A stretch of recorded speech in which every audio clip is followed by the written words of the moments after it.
because we, have time concern here. So yeah, we'll call the meeting to order. It's 5:07. We do have a quorum. So tonight we'll be discussing what we're going to do with the budget reductions that we have on us. I think Tom and the staff did a nice job with their recommendations. I think that's some good advice there for us. So I'm going to turn. Go ahead, Marcia. The last meeting, I wasn't sure who was present because I'm on an iPhone. So could we say who is in the meeting? Yeah, I'll do my best. There's all of us here on the board. There's you, me, Chris, Michelle, Amanda, Deb. So is anyone out? I guess. No, we don't have anyone missing. Okay.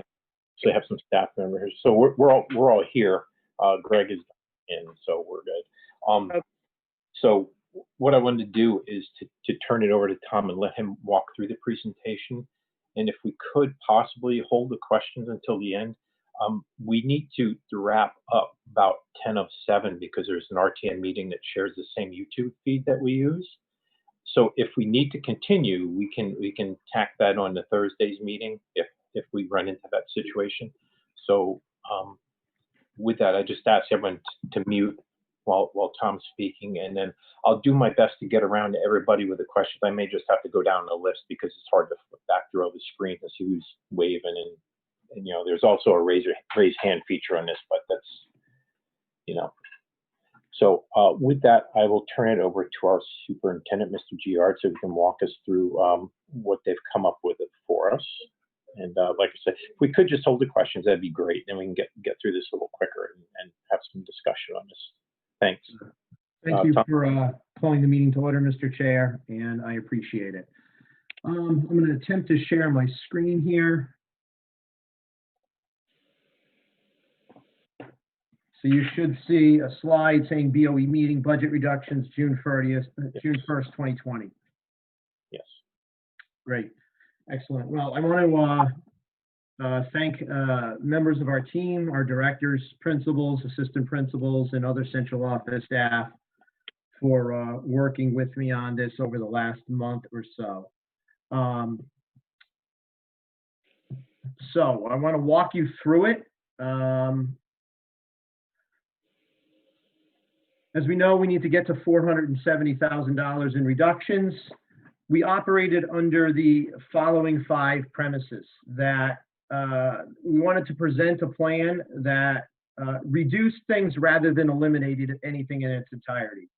We wanted a plan that would minimize unemployment exposure, i.e. no reductions in force. We wanted to look at operations and not just personnel. And we wanted to look at mandated versus non-mandated. And as important is, will the cuts still allow us to move the district forward? As you're all aware and the public is aware, we've seen some great results in recent years, and we didn't want these cuts to be impactful in terms of slowing the trajectory or eliminating the trajectory that we've been on as a district.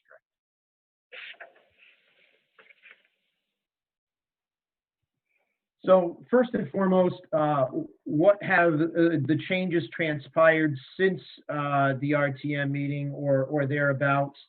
We're in a market right now where the cost of fuel is going down. You see that when you go to fill up your car each and every week.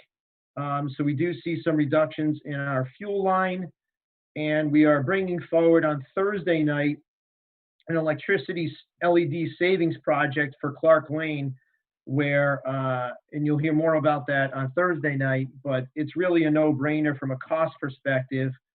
Utilizing rebates and advantageous pricing, we can redo the lighting in CLMS classrooms for a cost of $27,000 to realize classroom and hallway savings of about $25,000 a year. So that will require your support at the 6/4/2020 meeting.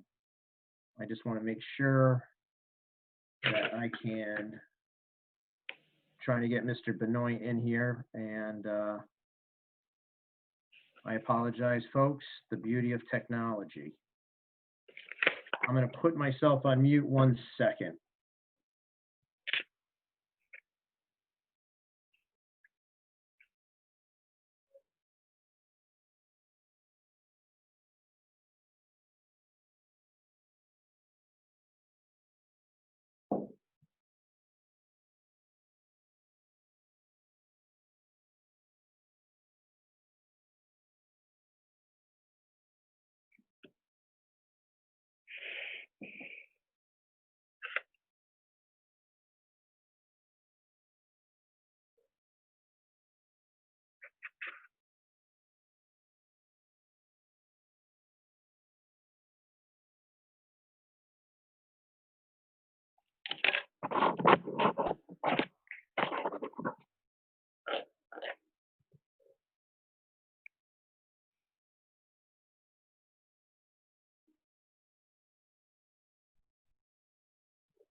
Sorry, folks.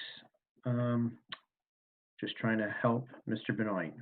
No problem. So hopefully we can find a little bit of a rhythm here. So on utilities and energy, see a savings of $68,000. That would bring us to $402,000 of further reductions needed.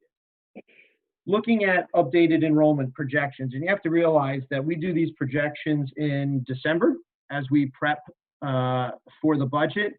We use a combination of NESDEC projections, which is an enrollment consulting. They do many things. One of them is enrollment projections, as well as our own internal metrics. Based on two things. So we're looking at Quaker Hill Grade 2 and Great Neck Grade 1. We'll take them in that order. Looking at Quaker Hill Grade 2, from the time of budget development to today, we've had a number of families move out of district or move to other schools in the district. You can see a projection of 65 students in grade 2, and it may be even lower than that. We had a family notify us who has 2 children heading into 2nd grade next year that they're perhaps likely going to move. So that would drop Quaker Hill 2nd grade to perhaps even 63 students, which is comparable to Oswegatchie's grade 2. Looking at Great Neck grade 1, right now we stand at 36 students, budgeted for 3 teachers. We're not seeing the enrollment transition from the Friendship School K kids into grade 1, particularly at Great Neck.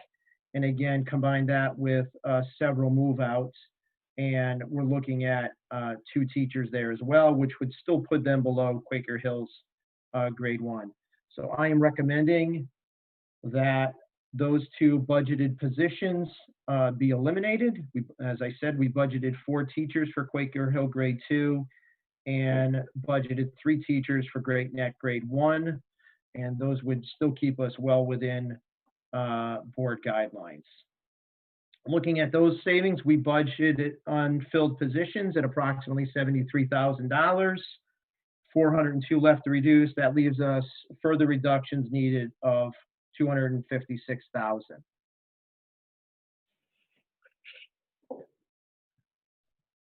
Making a recommendation that combining moving a math teacher from Waterford High to CLMS, which is at vacancy due to retirement, and eliminating math coaching and English coaching at the high school to a greater instructional role for the department chairs, would leave us with $183,000 left to reduce after this particular move. That is, as I said, a 7th grade math retirement, although it may change grades, but we do have a math retirement at the middle school. That would bump class sizes in the math department up to about an average of 19 or 20 throughout the whole department. And the current math coach would pick up an additional teaching section, as would English.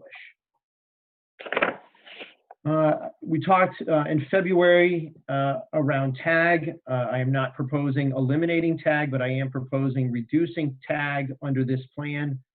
Currently, we have 3 elementary teachers, all of whom do half math intervention and half TAG. I'm proposing we reduce from 3 teachers to 2 teachers, 1.5 FTEs doing math intervention and a half doing tag. The 1 teacher who's currently in that role would be reassigned to a vacant elementary principal, no layoff. That would leave us again budgeting at $73,000 with $110,000 further to reduce. Recommending we reduce an elementary literacy coach, moving from 3 elementary literacy coaches to 2. Currently, we have a K1 literacy coach, a 2-3, and a 4-5. It would just increase the grade span by 1 grade level per coach. So we'd have a K2 coach and a 3-5 coach, and that employee would be reassigned, no layoff. Looking at budgeting that vacancy at $73,000, that leaves $37,000 to reduce. Those final reductions would come from a combination of 3 areas. Limiting secretarial subs to the elementary only. Primary reason for that is their schools are staffed with 1 clerical person only. From talking with the middle school and high school administration, under this plan, they would be forced to reshuffle the deck if one of their clerical was out. Recommending that we had slated in next year's budget $18,000 for high school athletic uniforms. We could either pre-buy those with money this spring or defer them to FY22. We would have the money this spring to do that, and that would be the recommended course of action. The other area would be reducing the courier to half-time. That's currently a full-time position after talking with First Selectman Brule.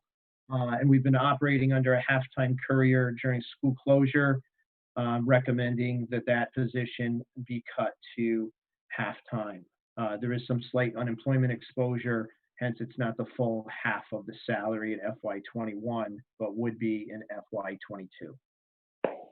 In summary, that gets us to 0. In summary, here's the breakdown from fuel, electricity, 2 classroom teacher reductions based on enrollment,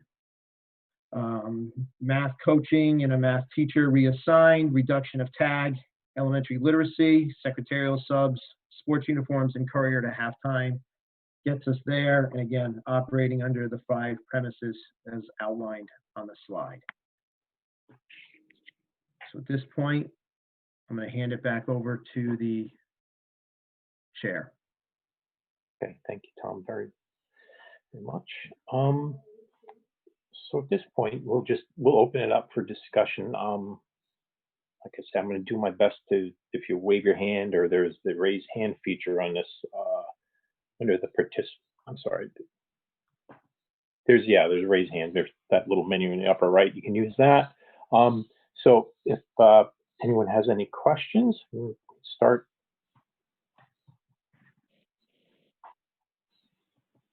I'll start if you want. Sure. Yeah, go ahead. Thanks, Marcia. Venuti. Tom, I appreciate all your hard work.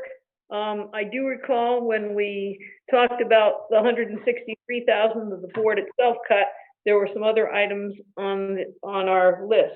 And I was wondering if you could break down, I sort of broke this down between elementary, middle school, and high school impact. And tell me if I'm correct in what I'm assuming. I see 2 elementary classrooms being reduced, 1 tag person elementary, and 1 literacy coach elementary. That's 4 elementary positions. Middle school, 0 positions. High school, a math coach and a literacy coach. So that's 2 positions. So I see the elementary school taking the biggest hit on this. And it really concerns me on slide number 6, especially in the 2nd grades at Oswegatchie and Quaker Hill, when I see numbers of 21 and 22 in those classes. We've had tremendous success and growth in our elementary schools because of class size and because of the literacy coaches and all the other things that we have done combined to create a wonderful atmosphere for our students.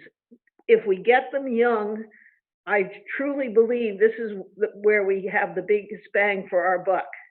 If we are, I was the one who asked for the projections for Clark Lane, and as I see the projections for Clark Lane in 7th grade would be teams of 19.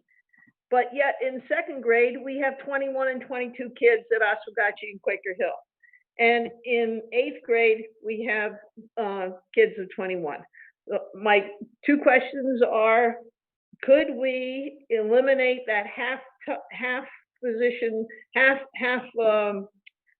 the 4 people for that extra half team of 7th and 8th graders, where we would be eliminating 4 positions, 2 in the 7th grade and 2 in the 8th grade, and the class size would jump to 24.5 and 26.5 instead of hitting the elementary school, which may go up in August, may not. It's pretty hard to tell. So contractually, what is our limit for 8th graders and 7th graders, and why the hit again? Were my numbers correct that the elementary took the biggest hit? Yes, elementary would see 2 classroom teachers, a literacy coach, and a tag position. Middle school, no positions eliminated, but they would receive a transfer of a math teacher from the high school. And just point of clarification, while we're reducing high school coaching in the transfer of the math teacher, it's a net loss to the high school of only 1 position. Oh, okay. So contractually, what are we allowed in 7th and 8th grade? I'm going to ask Mr. Powers, who's online, to look that up as I talk a little bit further about grade 2. So grade 2, it's not unusual for grade 2 in Waterford to be in that 20 to 22 mark. Of the last, say, 20 years, looking, about 17 years of data, it's ranged anywhere from upwards of 23 in a classroom at grade 2. You're going to get these ebbs and flows at the elementary with 3 neighborhood elementary schools. But as far as class size at the middle school, if you were to eliminate the shared team for next year that would teach both 7th and 8th grade at different times of the day, that would jump 7th grade up to 24.5, essentially 25, and it would jump 8th grade to classes of 26. We all know, because of scheduling, that it's never a perfect distribution. It's conceivable at the middle school you could see some 22s and 23s and some 29s and 30s, depending on special ed, scheduling, and things like that. So it'd be great to say every room will only have 25 or 26 in them, but it is conceivable you could see some 23s and some numbers approaching 30, again, depending on scheduling with special ed students. Craig does have the information, so I'll hand it off to him about class sizes. Yeah, so as we modeled whether to reduce Clark Lane this year or next year, we really looked at class sizes. And Marcia, while you're right about the 7th grade, the 8th grade in the contract on page 32 of the teacher's contract has grades 6 through 8, the number of pupils at 26.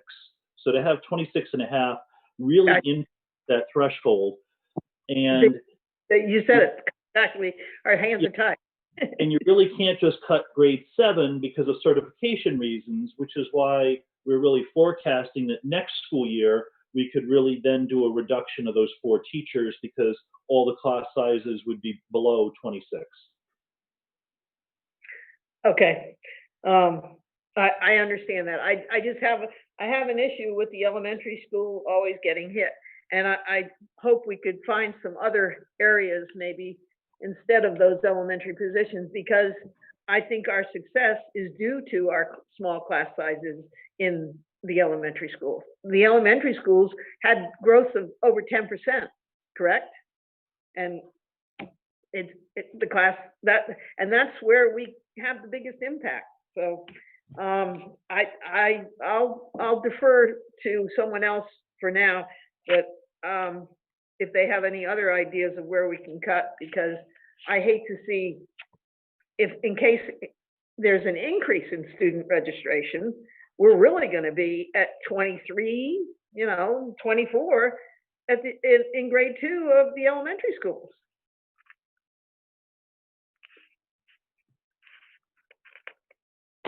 So I'm done for now.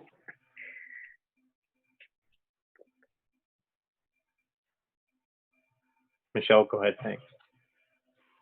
Thank you so much for all of your work. I do appreciate it. And it really is, I took a lot of time to look at this.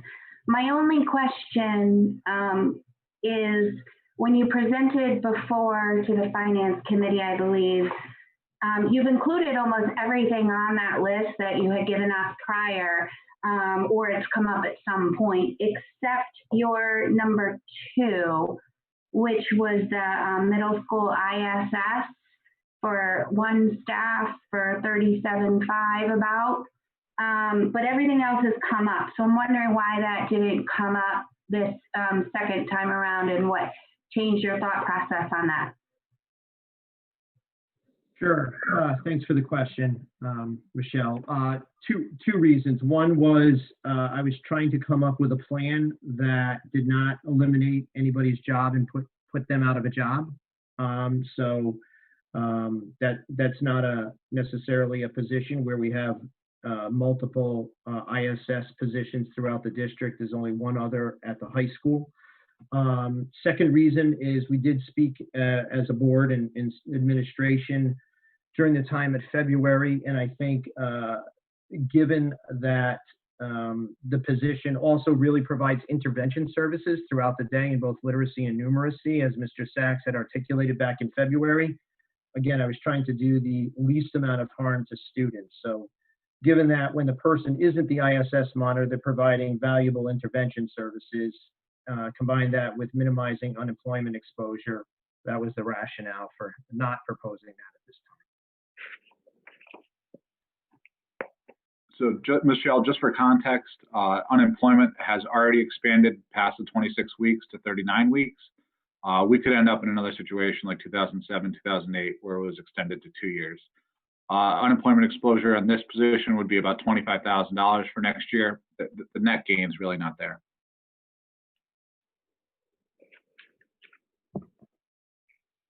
All right, thank you very much. Thanks, Michelle. Anybody else? I know not everyone's got their video on, so may have to just speak up.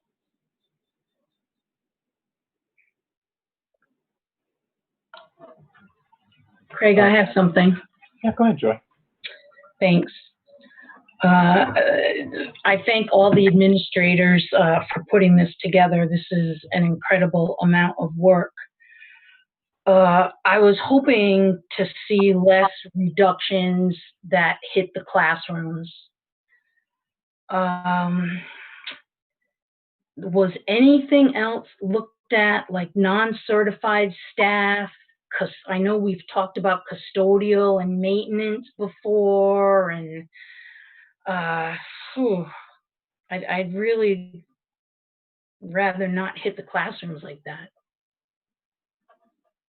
Yeah, again, operating under the premise of not eliminating anybody's position in terms of reduction in force. Beyond that, we have reduced custodians in recent years, so we are down in that department.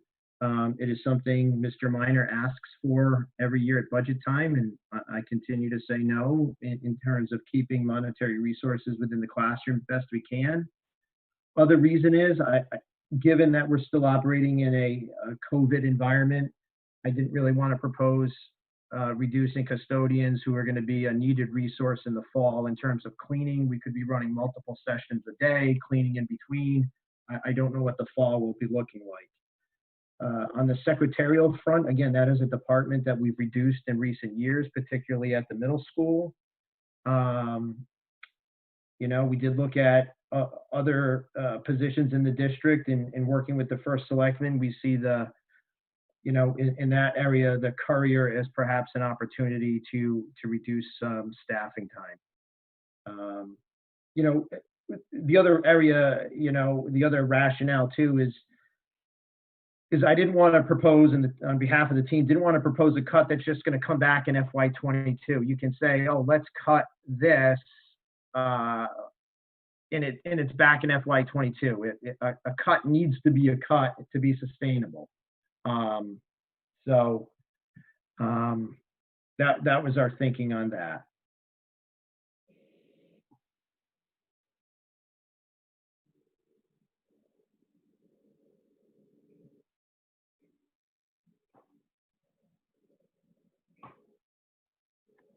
Go ahead, Marcia, sorry. I have another question. On the tag slide, page 11 or 12, excuse me, 11 and 12. How many, with the half tag person left, we don't have any tag at the middle school and we don't have any tag at the high school, correct? The board eliminated tag at the middle school probably 3 years ago. We did have tag at the middle school. That was eliminated probably 3 or 4 years ago. I believe it happened when we were cut by the RTM $461,000. Right. So, I'm sorry, Tom, I didn't mean to cut you off. No, no problem. So at the elementary, with that half person, how is that going to work? And how many students will that half person be having contact with? Sure. I mean, the program now does not serve a broad array of students. Perhaps I could have Craig talk a little bit about the current model. The new model, we would see basically half of an FTE. Perhaps one thing we've talked about is the position spending a trimester in each elementary school, splitting the year into thirds under the new model. But Craig can give you a little background on how many students are being served currently. It's not a wide band. Yeah, so each grade level has about 2 to 4 identified tag students in it, grades 3 through 5. And the last tag revision, what we did was if we were doing different units, and we did 3 different units, one for each trimester, other kids had very aptitude for that, we would let up to class sizes of 15 for tag.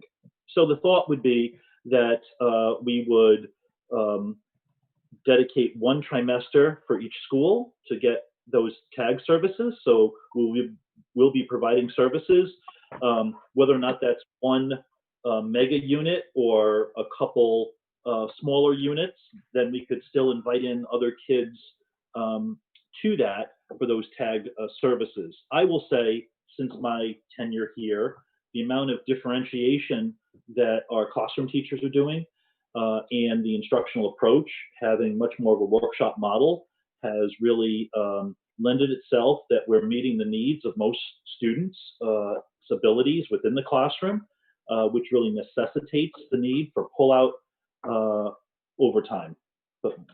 So as I understand it, so there's only anywhere from 2 to 4 kids in each elementary school. For each grade level. Grades 3, 4. So through 3 through 5, 3, 4, 5. So 12 per school, about. Yeah. Okay. Do they meet as a mixed grade level of 3 through 5? Or do they, is it a multi-grade level situation, or do they invite the 2 to 4 third graders plus a group of other kids that aren't labeled tag? It's the latter model. So they have a third grade section, okay, and a fourth grade section. Sometimes fourth grade be blended if they're small enough, but I mean, generally, that's what we have now. Right. I personally, for that small a group, would like to see the tag person, and this is kind of off the subject here, but and not eliminate that half tag person, and maybe go into the whole classroom and do the whole class, for that tri-semester, do something with a whole class, especially since our classes are anywhere from 18 to, of course, we do have the second grades but we're talking third third to fifth, and most of those classes are smaller. I'd like to see all the kids get the benefit of the tag in services and not label it as tag. So I guess I would say we could, and you mentioned that differentiation is taking place in such a way that we could eliminate maybe even that person and then have a little bit more wiggle room somewhere else. So that's why we recommended the reduction of tag at the elementary level, not the elimination. I think at the middle school, with the amount of that they're now doing, really gives that enrichment opportunity at the middle school. And at the high school, there's always the what level are you in? So, you know, I think we are meeting the needs of our We're gonna put you on speaker. population in various ways. Yeah, I just feel badly that it's a very small group and then an elite group is added to it, and rather than the whole group, the whole class, grade level. And those kids, how those kids are picked to join is controversial. So. Okay. Thanks. Mr. Greg? Chair, not to interrupt, but I do have Greg Benoit on speakerphone, Yep. so he can hear the meeting, and if he speaks and you don't hear him, I'll repeat what he says. Okay, yeah, I think he indicated he had a question, so he can go ahead. If you're talking about me, I didn't have a question. I'm just saying I'm hoping to be able to participate. I don't know where you're at this point in the meeting. We've gone through the presentation. We're just asking questions based on that presentation, any concerns we have and so on. Oh, okay. I've gone through the administration's recommendations, so there's no motion. It's just discussion at this point. Yes. Correct.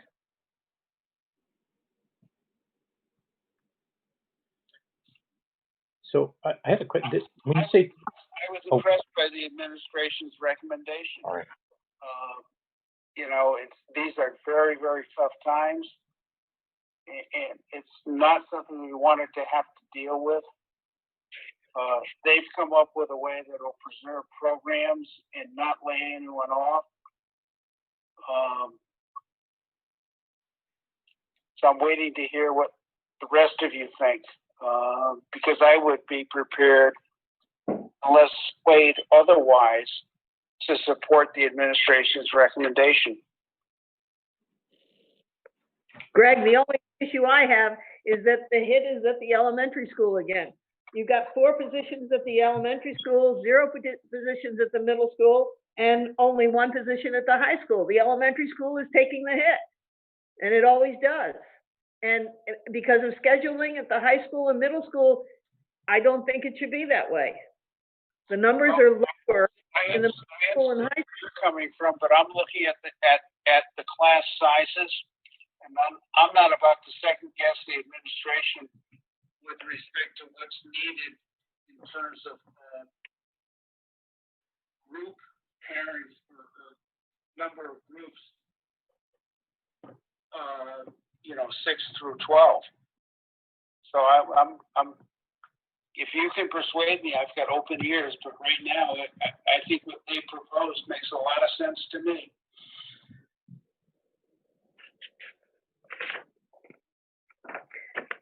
I have one other question. Yes, of course, and then Chris, I think you had one, right? My question is, Joe mentioned something about unemployment, that we aren't really, we're moving people around, but we're not really eliminating, so we're not, unemployment isn't affected. Am I correct? Did I hear that correctly? Yes, on the teaching front, there's no unemployment exposure with the plan presented tonight. The only unemployment exposure potentially would be on the reduction of the courier, which will offset some of the savings. So it's a net of $12,000 savings because of the potential of some unemployment exposure.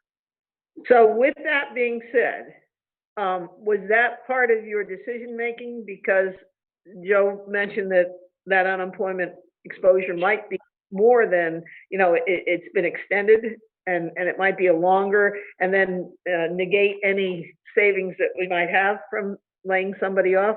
That's correct, yeah. That was the second, not in any priority order, but that was definitely a factor in what the team and I came up with, was to minimize unemployment, because that 39 weeks probably will go to 52 shortly.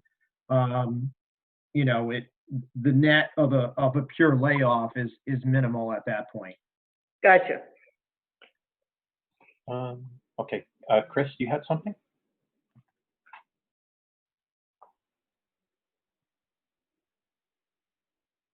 I just want to make sure I understand. With this plan, Tom, there are no layoffs. Is that correct? Correct. Are there any contract violations with the union? No. I think that I understand the scheduling rationale, because the scheduling on the high school level and the middle school level is a lot more complicated than in the elementary schools. So I would echo Greg's comments to think or say that I support what you're doing in the scheduling piece. It makes sense to me. Another question. How many durational positions did you have last year, and do you anticipate any durational positions for this year? 0 in this current school year of teachers operating under a durational, and none projected for next year. Another question. When is the teacher's contract up for renewal? Board will be entering negotiations with the teachers in August for July 1st of 2021. Can you give me the 30-second elevator ride of how that looks and what steps happens with that? Sure. So actually, for the board meeting agenda this coming Thursday, the chair will begin to solicit some interest from board members to be on a Board of Ed negotiating team. That team will be comprised of several Board of Ed members, certainly central office administration, board counsel, and a Board of Finance is invited by statute to have a representative on that team. We'll enter negotiations probably sometime in late August. Those follow a statutory timeline and have to be wrapped up typically by early December to allow enough time for mediation and arbitration timelines to play out. So unlike some of the other union negotiations that I've brought to you that go on for a year or more, this will be about a 4 to 5 month process. And then that contract becomes effective July 1 of 2021. In terms of the COVID, take the COVID and the pandemic out of the conversation for a second. Put that off to the side. What do you feel, in your opinion, are the hard topics? What do you feel that your weekend that you're not comfortable in? What do you feel that is something that you might have to come back to us to say, I think that this is an issue? And again, absent COVID, absent the thermometer, the gloves, the nurses, the COVID room, put COVID to the side. For FY21? Yes. For this coming year? Again, it's COVID related, but I think you'll see a package proposal on Thursday night in your board package of some expenditures we're looking for next year in terms of technology, but that's really with FY20 money. In terms of next year, beyond COVID and needs,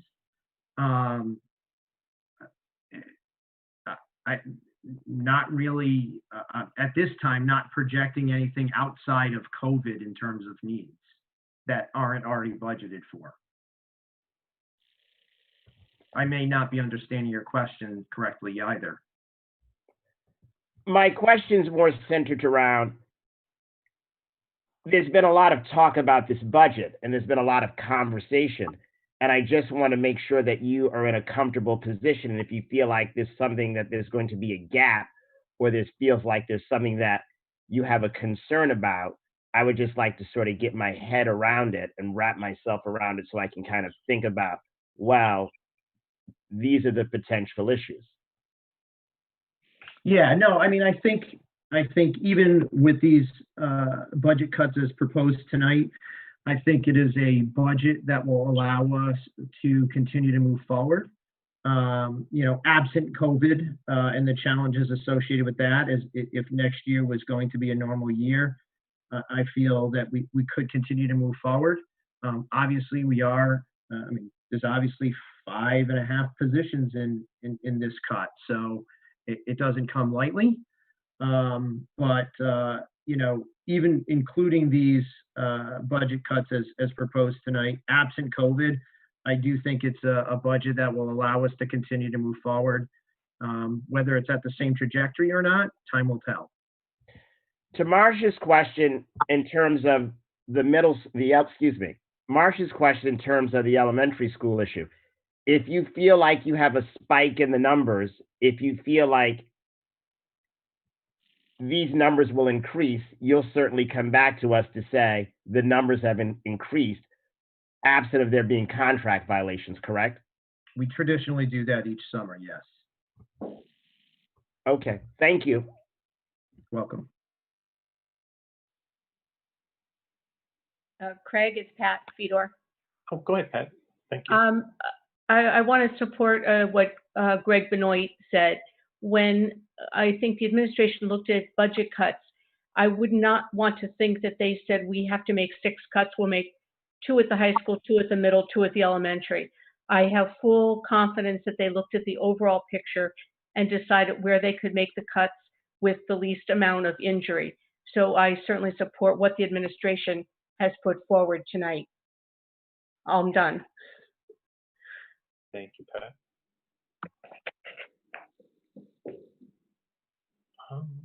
Anybody else? I don't seeing any hands, so I'll give it a sec if anyone wants to jump in real quick.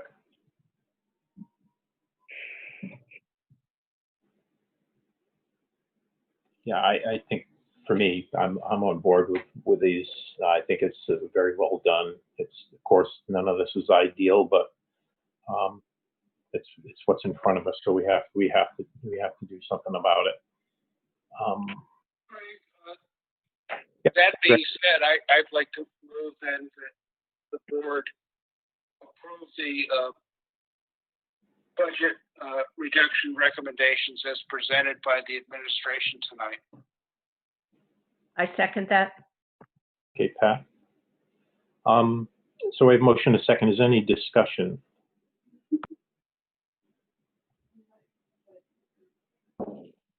You may have to just kind of jump in if I don't see you. I'm flipping around here. Okay. Doesn't appear to be any discussion on this. So with that, we'll proceed to a vote on this. So we'll say all those in favor of taking the recommendation from the administration on these budget cuts. All in favor? Aye. Aye. Aye. Anyone opposed? I don't hear anyone opposed. Anyone abstain? No. Okay, then it's unanimous, so that we will take their recommendations as presented. So that's going to wrap it up for tonight. That's all we really have on this. So I think a motion to adjourn would be in order, unless that's it. Yeah, motion to adjourn, please. So moved. Second. Thank you. All in favor? Aye. Opposed? Anyone opposed? Anyone abstain? Okay, we are adjourned. Thank you very much. Thank you, Tom and staff. Thank you.